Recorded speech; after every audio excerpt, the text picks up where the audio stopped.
I say the dark night of my soul because I know that we all have such unique experiences. But I also know that no matter what we believe or what our faith is, most have a love for Jesus, one that can't be denied. The only church I ever attended was a Quaker Friends church when I was very little, and I believe my relationship with Jesus was reignited there. I consider myself spiritual as we are all spirit, but not religious. Jesus was a part of my dark night and my healing, and not only Jesus but other biblical spirits were around. I was surprised as I was non-religious and hadn't read the Bible, maybe a little bit here and there. But here I was hearing from Isaac and John the Baptist. Now I know that many lifetimes, including our ancestors, are contained in our soul and our DNA. I was guided by Spirit to say the Lord's Prayer and was given Psalm 23, "The Lord is my shepherd," which I had to look up at the time. Through the height of my dark night, I had many ancient visions and dreams and experiences. One night, I was woken to spirits standing around my bed. I immediately heard them scanning my body and talking in medical terms. Somehow, I knew this came from good and I was safe. I realized Jesus was there. I lie still, amazed, trying not to hear everything, maybe a little fearful of what I might hear. Then, using my name, they said, "Eat an apple a day."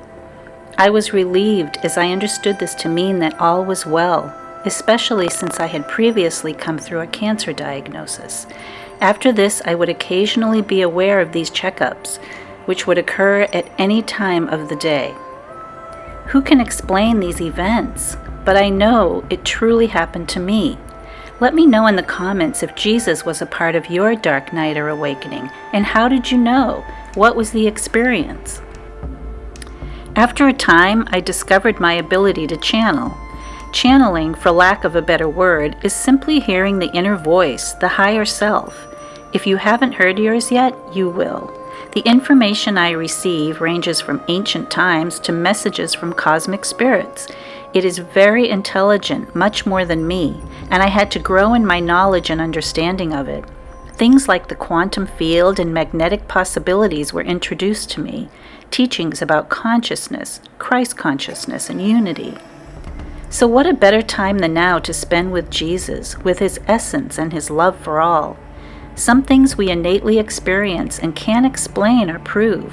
This experience of a dark night and awakening has always amazed me and continues to evolve with revelations and epiphanies. I have traveled through different paradigms of beliefs, from believing very little, to believing everything, to questioning everything. I have also had moments of nothingness. I had a podcast called Keeping It Simple, which has now evolved to Wake Up with KT. I felt that a lot of the information regarding an awakening was so complicated or too intellectualized. I believe that it's between each of us and our soul, and whatever each of us believes the supreme source to be. It's not just for some, but for everyone, and we each find our own path there, some easier, some harder. We each know our soul better than anyone. We hold the key. I kept my key hidden for a long time. I would have dreams of hiding the key away, not knowing at the time what it meant. I wasn't ready to face my soul, my shadow, or maybe even my heart. But the time came, the knocks at the door, and the process began, the process we all know too well. So amazing, complicated, and painful. An experience most hold close to their chest, for who would believe? But it's now time to step forward during this great awakening, the evolution of soul, the metamorphosis within. Whatever your belief, wherever you stand, I wish you peace in your heart and healing of your soul to carry you through these ever-changing times.